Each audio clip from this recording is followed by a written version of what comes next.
kanan, biasa kiri. Oh iya, ada hidup. Yang itu tadi turunnya. Itu Coba aja sekarang di luar ya, bentar.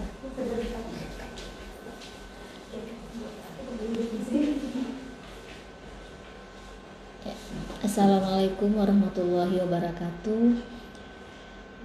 Pada hari ini kita akan melakukan review untuk nyeri sembari saya memberikan kuliah untuk residen yang stase di stase manajemen nyeri.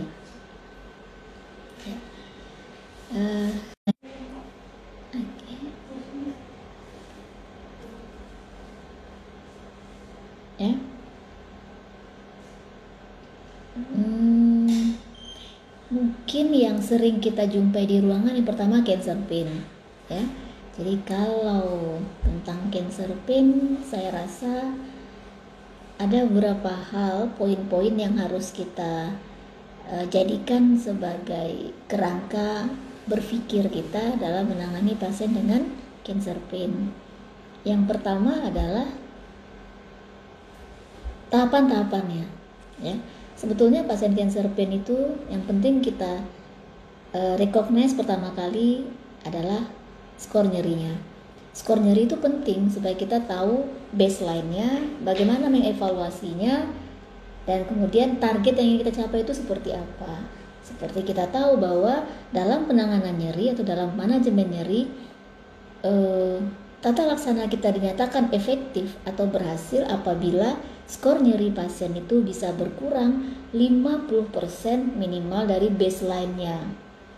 Ya, artinya bila nyeri pasien itu pada awalnya dengan skor 8, maka saat kita berikan tata laksana, kemudian skor nyerinya target kita adalah 4. Bila skor nyeri 4 tercapai, artinya kita sudah berhasil atau tata laksana kita dianggap efektif. Baru kemudian kita akan evaluasi lagi. Kita harapkan bagaimana, karena target kita dalam tata laksana nyeri sebetulnya adalah bagaimana pasien merasa nyaman. Makanya kalau kita visite, saya akan tanyakan, Bapak sudah nyaman belum? Bisa tidur nggak Pak dengan skor nyeri segini? Ya, nyaman nggak? Oh, saya mau diturunkan lagi Dok. Kita berikan tambahan terapi. Tapi kalau pasien mengatakan, oh saya nyaman Dok, saya sudah bisa bekerja, bisa tidur dan segala macam, saya rasa 50% itu sudah sangat baik sekali, khususnya pada pasien dengan cancer pain. Nah, kemudian itu skor. Yang berikut adalah bagaimana kita menetapkan mekanisme nyerinya. Kita tahu ada beberapa jenis nyeri pada cancer pain berdasarkan mekanismenya, yaitu nyeri nociceptif, nyeri neuropatik, nyeri campuran atau mixed pain, gabungan antara kedua jenis nyeri tersebut, dan juga bone pain. Nah, keempat jenis nyeri itu harus kita define, kita rekognisi pada pasien yang akan kita tata laksana dengan cancer pain tersebut. Karena penting bagi kita untuk tahu apa jenis nyerinya, sehingga kita akan tahu obat apa yang akan kita berikan kepada pasien, berapa dosisnya, berapa lama, dan bagaimana mengevaluasinya. Ya. Dan yang ketiga yang tidak kalah pentingnya, bagaimana kita mengevaluasi nyeri time by time, waktu demi waktu, jam demi jam. Kalau pasien cancer pain, kita akan evaluasi jam demi jam, sehingga pada keesokan harinya kita akan dapat pola nyerinya seperti apa. Yang kita harapkan pertama adalah apakah ada background pain dan breakthrough pain pada pasien. Pasien mungkin hanya punya background pain tanpa breakthrough pain, dan juga pasien yang dengan breakthrough pain. Background pain pasti ada pada semua pasien dengan cancer pain, tapi tinggal kita rekognisi, tinggal kita identifikasi apakah pasien juga dengan bone pain. Demikian, ya. Nah, kemudian baru nanti kita evaluasi. Kalau pasien itu dengan cancer pain dengan komponen neuropatik pain, maka kita memberikan anti neuropatik pain. Begitu juga kalau dia dengan nociceptive pain. Kalau dia campuran, nah di sini pada pasien dengan mixed pain itu sama semuanya. Sama, dia memiliki lebih dari satu komponen mixed pain, tapi yang berbeda adalah apa? Waktu terjadinya nyeri yang dominan. Ada pasien dia dominan dengan nociceptifnya itu pada jam 8 pagi, ada yang dominan neuropatik pada jam 8 malam, maka akan berbeda obat yang kita berikan. Tidak kita berikan per 8 jam, per 12 jam, tapi kita evaluasi di waktu mana yang dia dominan dengan jenis nyeri tertentunya, maka obat anti nyeri kita sesuaikan, kita berikan dengan dosis yang optimal dan juga sesuai dengan jenis nyeri yang dialami pasien pada waktu tersebut. Nah, jadi mix pain itu kan dia kan nyeri campuran, tapi juga ada predominan pain mechanism yang terjadi time by time pada satu pasien. Jadi kita harus evaluasi sampai kita dapatkan formulanya. Jadi pada pasien cancer pain juga sama. Kalau pasien cancer pain itu ada dengan mixed pain, maka kita juga akan terapkan pola evaluasi mixed pain untuk mengetahui di waktu mana nyeri yang dominan dirasakan oleh pasien berdasarkan jenis nyerinya. Nah, kemudian ada lagi jenis nyeri yang bone pain. Bone pain memang adalah nyeri yang lebih spesifik, tidak bisa kita gabungkan dengan jenis nyeri lain pada cancer pain, apakah itu neuropatik, nociceptif ataupun nyeri campuran. Akan tetapi bone pain memiliki mekanisme sendiri. Ya.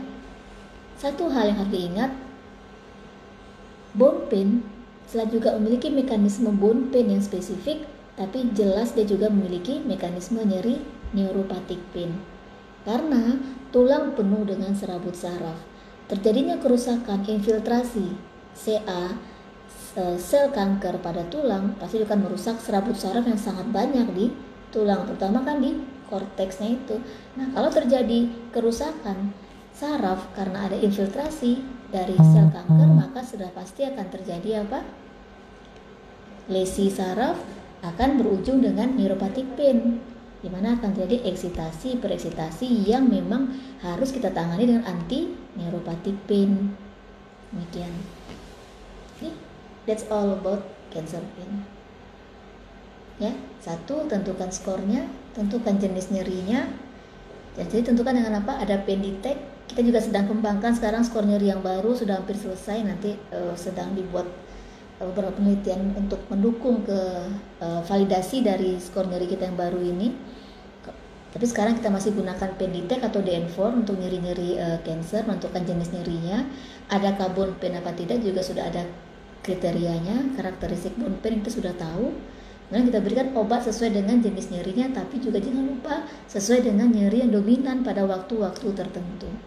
Kemudian untuk evaluasi, tentukan breakthrough pain-nya, background pain-nya berapa, apakah ada breakthrough pain, ya, apakah ada breakthrough pain, sehingga pengobatan kita juga akan disesuaikan dengan background pain dan breakthrough pain tersebut.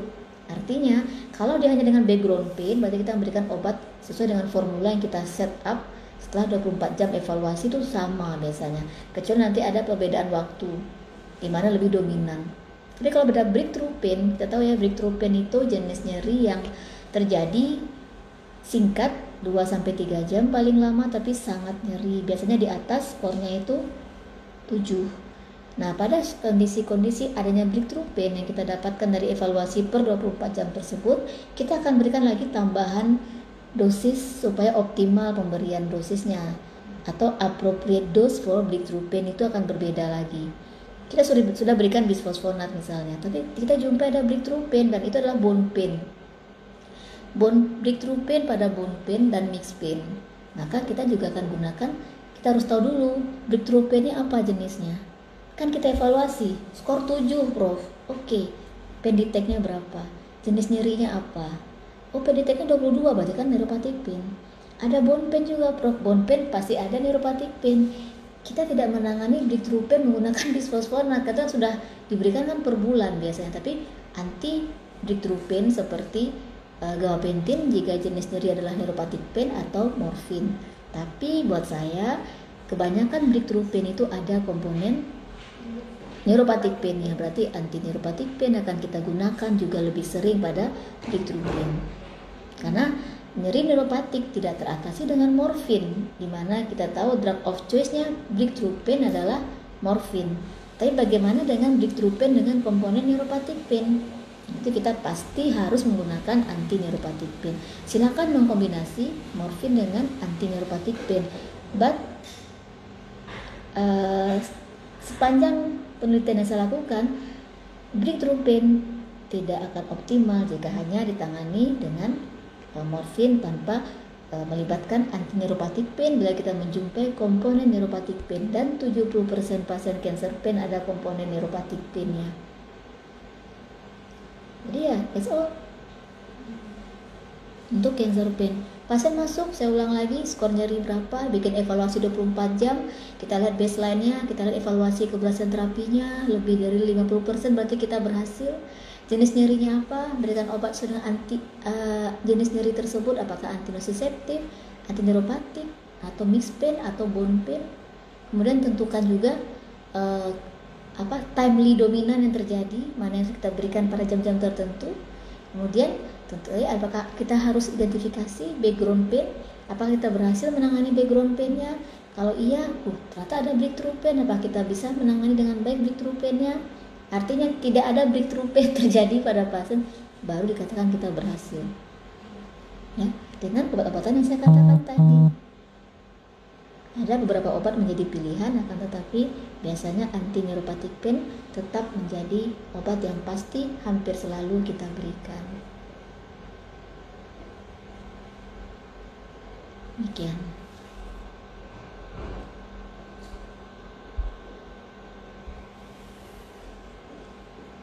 Okay, that's all about cancer pain. Ada pertanyaan? Mengenai pemberian difuspon atau biasanya kita berikan sampai berapa lama? Kalau dalam konsep pemberian untuk osteoporosis kan kita berikan 6 bulan berturut-turut setiap bulannya. Pada cancer pain, as long as this patient still has bone pain, kita boleh berikan. Tapi 6 bulan nanti kita coba evaluasi. Kan juga masih ada pilihan lain untuk kita berikan untuk pasien. Oke.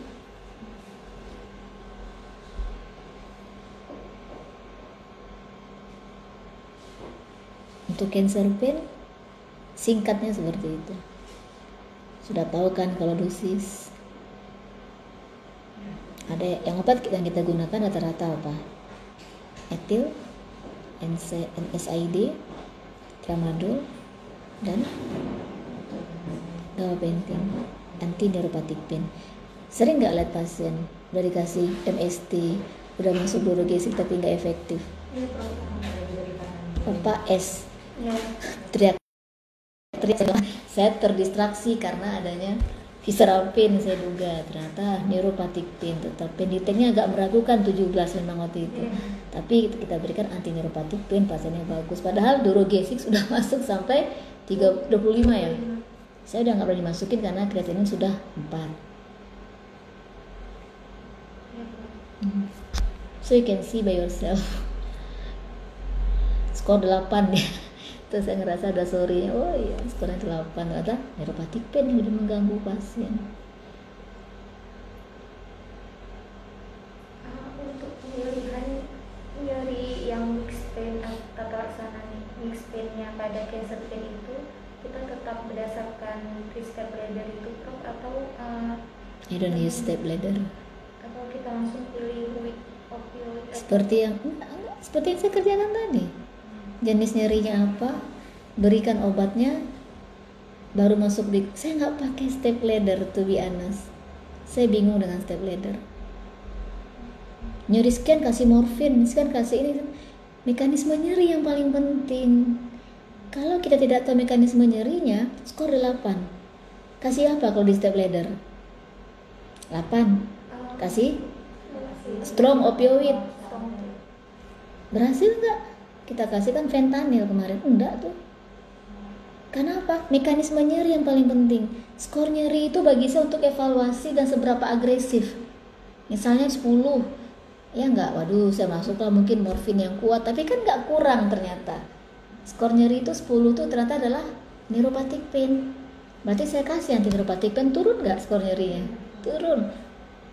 Jadi skor nyeri itu gunanya buat saya bukan menentukan apa yang saya gunakan, jujur saja. Karena ini bukan acute pain, ini cancer pain.